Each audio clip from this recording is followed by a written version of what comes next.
Wonderful. Good morning. Again, so wonderful to be here. My name is Hope Allen. I am CEO of Living Hope Productions, a talent production agency here in the LA area. So thrilled to share with you this morning and moderate the first panel entitled 360-Degree View of Data. I would love to introduce to you some of the most prolific, dynamic executive leaders of our time right now, and it was an honor to galvanize these gentlemen together because of their leading expertise in this area. We're going to explore using data as a transformative element to drive new business opportunities across companies and throughout the industry. And we've curated this panel to give the 360-degree view in production, in marketing, and in distribution. These are thought leaders and executives who are driving success and leading state-of-the-art solutions with numerous productions, entertainment properties, and studios. And they are acutely aware of how data is impacting the media and entertainment industry. Would you join me in welcoming Ken Noling, Senior VP of Production for Universal Television, NBC Universal.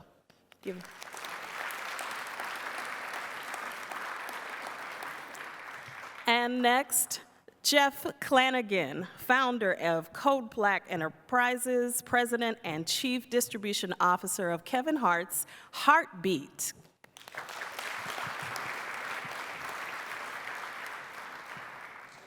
And joining us from New York, Michael Smith, Chief Marketing Officer of NPR. I think he's joining us on screen this morning. Here he comes. He's here. Hey, there he is. Hello, Michael. Wonderful, wonderful. So glad to have you, gentlemen. It is just an honor. I have watched their careers over the past 30 years and how they have been in a leading position as it relates to data trends and above the bar, ahead of the curve as it relates to what's trending in the market. Jeff, I want to start with you. You recently posted a quote that I will share. Change is inevitable, and the disruption it causes brings both inconvenience and opportunity. I want to ask, over the years, as we've seen enormous change with data trends and the increase of consumption and competition, tell us what you mean by that and how Heartbeat is extracting value from data. Well, the biggest change in the marketplace, obviously, is streaming. But when you think about streaming, you have to think there's SVOD, which is subscription video on demand, and AVOD, which is advertising video on demand. And then there's a ton of acronyms like fast channels and things like that. You see every 6 months there's a new acronym regarding a new type of format that's out. So the challenge is right now, like for us as Heartbeat, we have output deals at Netflix, we have output deals at Peacock, and then we have projects set up at pretty much every streamer in town. So obviously, when making decisions on content and things we're going to produce, we're extracting and evaluating the data in terms of viewership and what's working and what's not. The challenge is that all the streamers are holding on to the data. Like, we have some access to the data, but I would say we have access to about 20 or 30% that we're able to see through the dashboard. But the reality is the real data is sitting with the streamers, and they don't share it officially.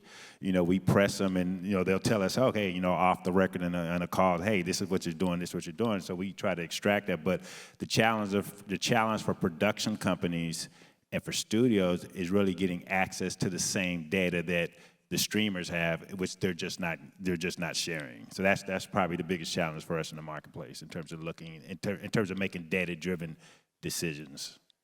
Thank you. Michael, you are setting the strategic direction of all of NPR's brands, and we'd love to just hear a little bit about this audio spectrum. how is the scope of the content, especially in podcasting listenership? We've been seeing it skyrocketing over the years. What are the key data points that are driving who and how you engage your audience? Well, I hope, as Jeff talked about streaming being the biggest trend in visual entertainment, and it's happening to audio. It came a little later, but it's very similar. We're moving from a linear world of broadcast radio to on-demand radio. We saw it in the music space with Spotify and Apple Music, and now we're seeing it in the spoken word space with the rise of podcasting. And NPR has been around for 50 years. We were the pioneer in in high quality, fact-based radio news content. And we've, over the last 10 years, been evolving into streaming audio content, basically podcasting. And that's where we see the future going. We see most of the people who are under the age of 40 and prefer to get their content in snackable, controllable, on-demand means, and we've been ramping that up. We've been facing similar things as Jeff was mentioning about data, because we used to broadcast through our own member stations where we had much more access to the data through Nielsen measurement. And now in most of our consumption is on third-party platforms like Apple Podcasts or Spotify.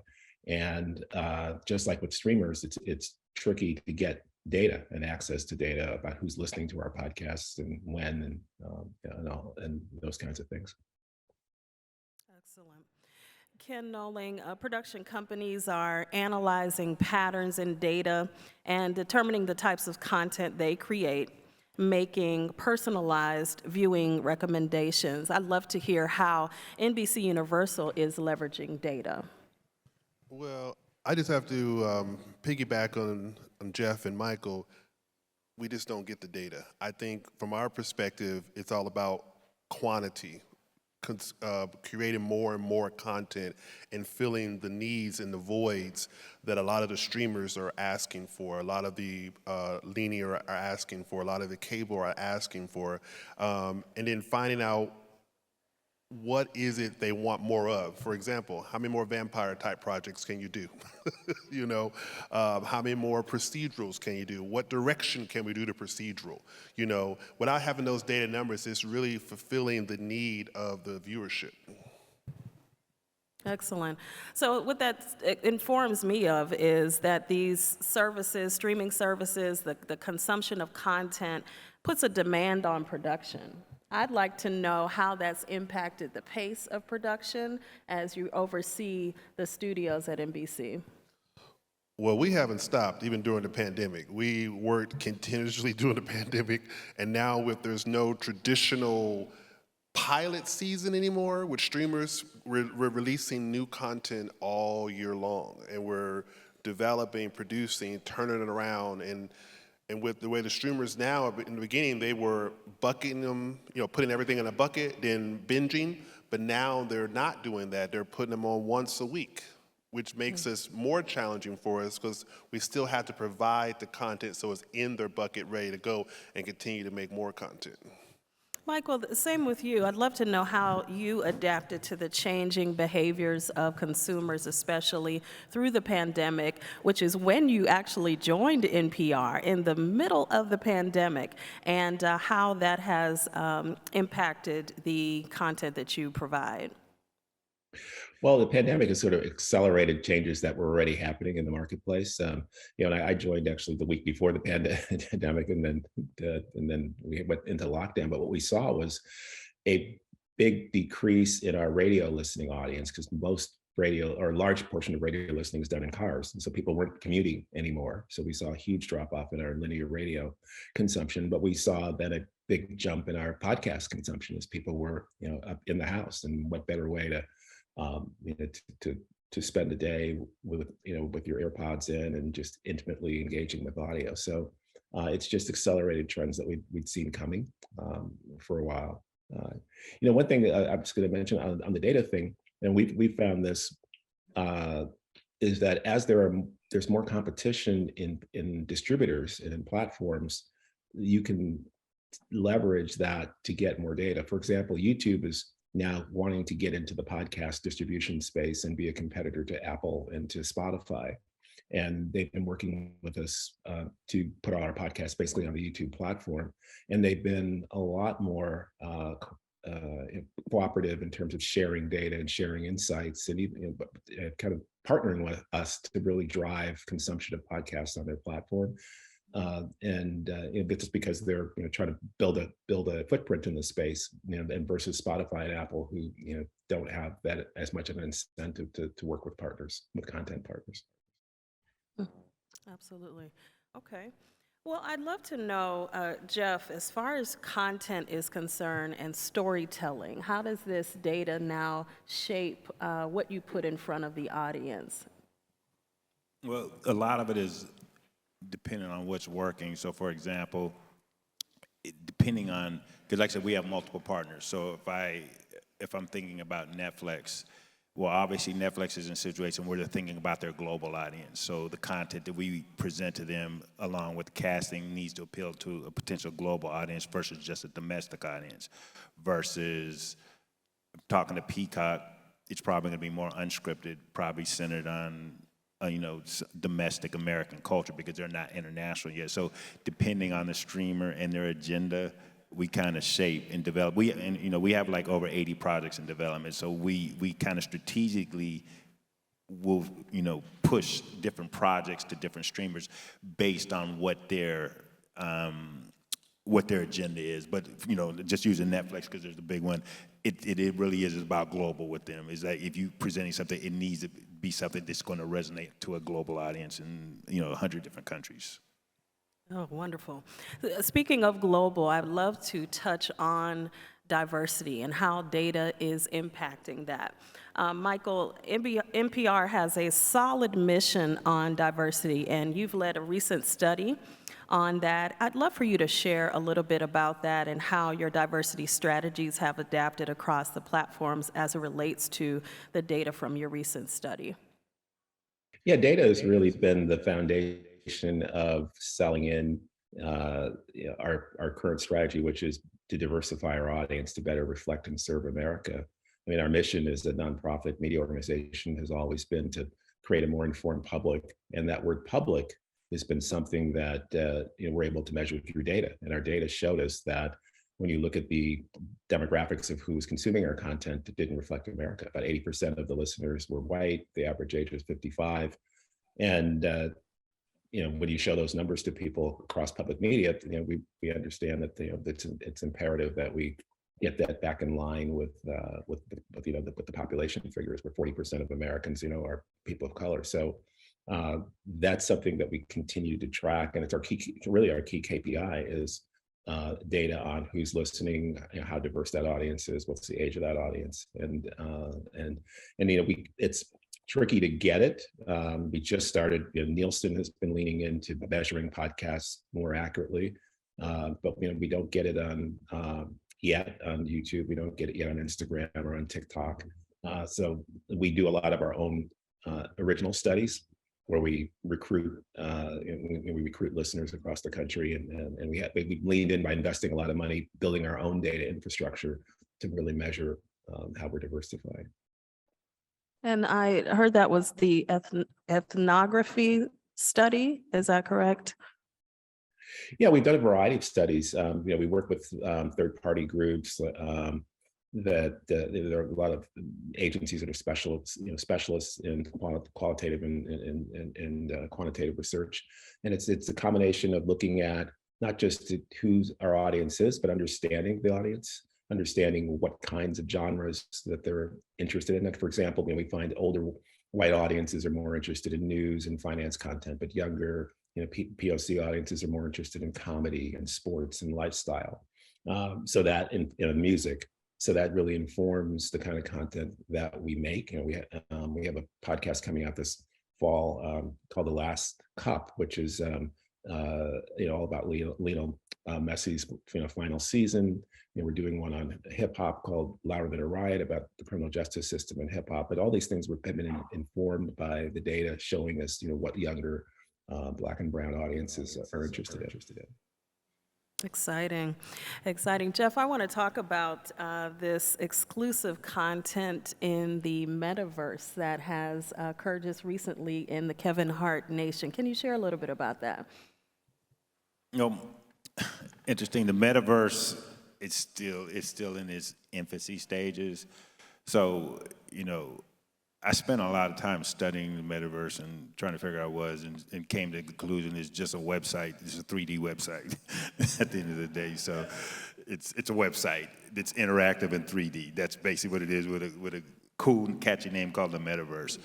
But it's still very, very early. We just launched a screening room, successful in terms of driving traffic there, but it's still very, very early. If you look at all the articles and all the predictions, they say this is the future. It probably will be the future, but it's still, in terms of from a monetization or a business standpoint, it's very, very early to basically create a business model around it because it's still evolving. Interesting. Ken, I would love to just chat with you about the things that are being greenlit and promoted at NBC. I'd love to kind of have a peek behind the door there, and who are the players that make those decisions? Who are the players that aggregate that data and then approve which shows go into production? I think everyone wants to know who's behind the veil. Who's behind the veil? Honestly, it's largely a greenlit committee that look at all the numbers, look at all the data, look at all the demands, look at all the requests. But I think it comes down overall on what the cost, what the spend is, and what the amount that the distributor that are seeking from us and what they want to spend. I mean, we have content at Netflix, Hulu, as well as the cable companies, as well as broadcast. And believe it, each of those, their demands do not necessarily match their spend and what they want to spend on our shows. I mean, this year alone, the cost of making television has dropped down $2 or $3 million, what we would normally spend years ago. We just don't have the money anymore to produce, while we're also trying to produce quality and quantity. It's increased for more quantity because of competition, but there's not enough dollars to do that. So we have that challenge. So I think when we look behind the veil, the Greenlight Committee, that's what they're trying to figure out is what is it that we can put aside to produce this content and to provide the supply chain as well. Michael, I'd like to pose that same question with you because you are leading this at NPR. How are those decisions made? Who are those individuals? And how do you come to those conclusions on what is greenlit and promoted on your network? Well, it's primarily driven by our news leadership or journalism team leadership, and then our what we call our programming, podcast programming content teams, in partnership with my group, which oversees audience insights and research, consumer research, and marketing. And so we're thinking about not only what will be good for immediate listenership, but what will be good for the brand overall and the mission overall. And so, it reminds me of I worked in commercial media at Food Network and Cooking Channel for a long time. And we had the same sort of balanced look at when we were greenlighting shows that some shows are immediately revenue positive, but other shows, maybe they're not as revenue positive, but they do other things for the brand in terms of make the brand feel hipper, or maybe they make distributors more excited about the brand, or advertisers feel a certain way about the brand. So so there's a variety of data points that we look at. It's almost like a portfolio. We have some shows, they're extremely profitable shows, but maybe are not as mission driven. And then we have other shows that are, have smaller audiences and maybe are loss leaders, but they win Peabody Awards, and they, and they do, what we really want to do in terms of our mission. So it's a nuanced approach. Indeed. I'd love for you to share at least one of your success stories. We'd love to hear that. Oh, in terms of successful shows? Well, I guess, I think one of our most successful shows is a show called Planet Money, which has been around for about 10 years, which is was really just started as a sort of skunk project in our newsroom with our financial reporters, and they saw the opportunity. We have 2 3-hour long big broadcast news magazines called All Things Considered and Morning Edition. But podcasting allowed us this opportunity to start taking like pieces and sections of the radio show, the big giant radio show, and kind of drill down and super serve audiences around particular niche topics. And so finance was one, and they had a really unique take and accessible take on finance, and it's become one of the top 20 podcasts in all of podcasting. So we found a lot of success in sort of taking things that were pieces of what we did and really creating their own life. I mean, for example, we had a segment called the All Songs Considered, where we looked at new artists. And when, as YouTube built, we saw an opportunity to kind of spin that segment out into a little video segment called Tiny Desk Concerts. And then it's become, amazingly successful in terms of becoming a premier place for artists to want to, premiere their work and just be exposed. So those are 2 examples. Wonderful. Jeff, I have watched you over the 30 years, if I may say, with startups and the infancy stages of a lot of organizations and leading them to great, great success. I remember even Master P, actually you started in the music industry, right? In the music industry, Run DMC, Chris Tucker, Isley Brothers, LL Cool J, and then with Master P, a startup to a $40 million film company, the founder of Code Black, and now a business partner of Kevin Hart and the president as well. So you understand this breadth of developing and growing a business. I'd love to hear what's on the horizon for Heartbeat and how you plan to do just that with this organization.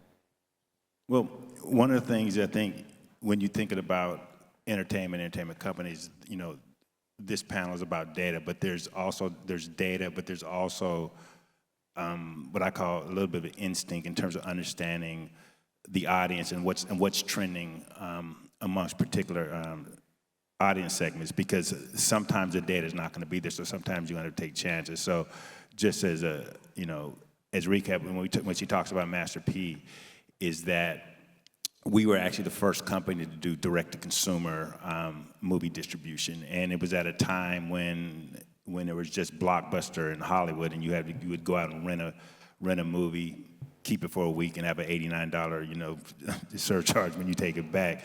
So it was during that time that we started distributing movies direct to consumer, but it wasn't through Blockbuster or Hollywood. It was through Tower Records and Warehouse. We basically went to where he was selling CDs at and started to package and sell our movies. And what made that venture so successful is that at the time, nobody was distributing movies. That wasn't even a concept. And even the music outlets did not want to carry the movies, but we just went in and said, hey, look, we're going to give them to you free on consignment as long as we get 85% of the revenue. And that's how we really built the company. And that was kind of the jump start of the video industry. So when I think about the business now, when we think about Heartbeat, we're very focused on global perspective versus versus domestic, because we have at our center of our brand is Kevin Hart, who is a global superstar. So we're really focused on building out our global distribution. Now, that strategy, depending on the territory, could take different types of strategies, because every country is not advanced as certain countries. Like the UK is pretty advanced, but where we're focused at is this is a market I identified a while ago when I was inside Lionsgate. There was a big industry rush to do business in China. So every studio in town flocked to China, went to China. The problem is, which it still exists, is that doing business in China is very difficult because they pay on their own terms, and sometimes they don't pay at all. So where you might see these big box offices coming from China, that doesn't mean the studio is getting paid. And if they do, it might be 12 to 16 months because they basically pay when they want to pay. So being inside of Lionsgate, I identified as one of the problems. But where I'm very focused at and where a number of companies are focused, like Facebook, Google, is distribution in Africa. That is like an untapped continent. The challenge, though, there is technology, internet, and things like that in terms of getting content. And you're looking at, right now people can't afford data. They're watching content on their phone, but then you're dealing with data minutes and stuff like that. I believe that's going to be solved in the next 2 to 3 years. But so our focus for us is really trying to force distribution in Africa, because it's pretty much an untapped territory. But you see, even Amazon's going to launch there next year. Everybody is flocking there, is starting to look at there now. It's just a matter of how we're going to enter the market and what is going to be the most consumer friendly in terms of making accessible for people in Africa to actually access the content. Excellent, excellent. I'd love to open the floor for any questions that we may have for the next 5 minutes. These gentlemen are open to answering any of those. Any questions out here? We've got a microphone, so please. Oh, I've got one over here. Hang on. Here we come. Please say who you are and ask your question. Name is Eli Farfuris. I'm with Bristol Cone. Question is about sharing of data, right? You were facing some challenges. Could you explain a little bit what the challenge is? Just like plainly they don't want to share it, or is it more on the technology infrastructure and the way to share it is a challenge? I believe you talk about the challenge in sharing the data per se. So here's the thing: every streamer has a ton of data. I mean, they have data to the point where people are watching at, how much they're watching, the demographic. I mean, there's a ton of data out there. One of the metrics that you see a lot of times that they'll publish, and the streamers will say, hey, this movie came out, had 100 million streams. Well, the question is, how many people watched it to the end, or did they time out? So there's metrics and data that they don't necessarily share, but really you have to look at what was the view rate, the view through rate on a movie, not just did somebody open up and click on it and, okay, this movie's playing for a couple of minutes, but did they watch the whole movie? What percentage? So there's a lot of data points that the platforms just don't share. Now, because we're supplying content, a lot of times they'll tell us off the record, in a call. They're not going to put in an email or anything like that, and because we just keep pushing for data. But for the most part, they're not sharing that data publicly, but they're making all their decisions based on things like view rate, duration, how people are watching, if they're timing out, how long are people watching stuff, are they coming back and watching twice, things like that. There's a ton of data they're just not sharing with the producers or production companies. I'd actually follow that up and pose that same question to Michael as well, because I'm curious also with NPR. You operate as a corporation, right? A nonprofit corporation, but do you have any restrictions around the data that you share as NPR? What time? Sorry, I was asking Michael. Sorry about that. Oh, you mean about Sorry, Jeff. Well, data that we share, you mean out to the public? Either to the public or your partners, your advertisers and sponsors. Do you have any restrictions around the data just because you're kind of a government entity? No, that's kind of a myth that people think. We're not, even though we're called National Public Radio, we are a private nonprofit. We're not affiliated with the U.S. government.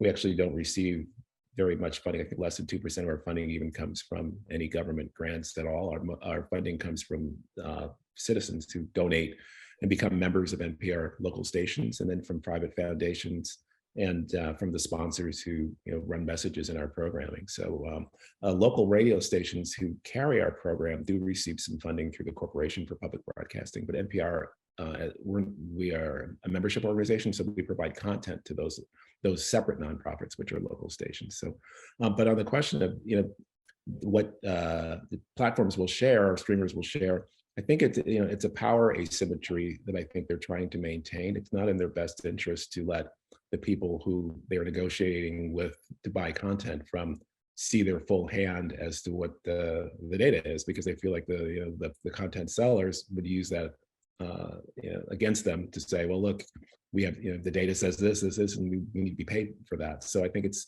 that's always been why I found that they've been reluctant to want to share as much data. So what we've tried to do is to use our leverage and say, well, the more data you share with us, the more successful we can make your business. For example, like in our conversations with YouTube. So, give us data so we can optimize our content to help drive your platform. And that's usually where we have the most success because, it's like if you're selling a house, you're not going to, you don't want the buyer to know every single piece of data about how old the roof is and, how when you last changed the HVAC. So it's never near in a negotiating position to share everything. Sure. I got another question down here. Yes. Good morning. I'm Doug Warner. It's for Ken and Jeff. I came through the process that content is very creative and very subjective. And a lot of the most successful shows on television were the result of a visionary or one or two at various networks.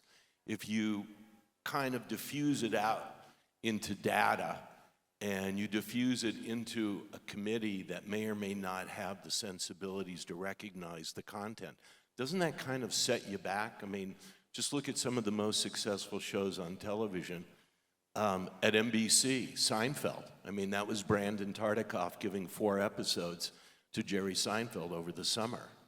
And, data would have not supported that kind of decision. I mean, isn't that something where almost you need to go back to some of these intrinsics? I represent talent, so I'm on the other side of you all the time. I identify with Jeff. Thank you. The gut equation, by the way, that's what I call the gut, right? How do we move from gut to data, and how does it really impact what we're doing? I will just chime in real quick. For us, you're right about that in terms of the data. For us, I look at one of our shows right now, Bel Air. I think we're taking a lot of shows and reimagining of what was told before. And Bel Air was very successful for us. And we not only got the existing fans, but we got new fans. And we don't know the numbers per se at Peacock right now, but we understand that there's a more need of us wanting to take those classics, which we just did, Quantum Leap, reimagining those shows with new technology, new data, and really recreating creating new audiences. Yeah, and what I would say too, I think what was created, what they did with Bel Air is they took a sitcom and reimagined it as a drama, which is, versus just taking it and reimagining it as a modern day sitcom. They reimagined it as a drama, so it's kind of made into a different genre using that same IP. So I think what happens is that with, I use Seinfeld as an example, which is probably one of the most successful shows on television, is that in rebooting original IPs, is how do you reboot that IP for today's audience? So that's kind of where the development creative comes in, taking an IP that's successful like that and rebooting it for today's audience and today's marketplace. Ken, Jeff, Michael, thank you so kindly for your time today. Let's give a hand to our panel. And thank you, Hope. That was amazing.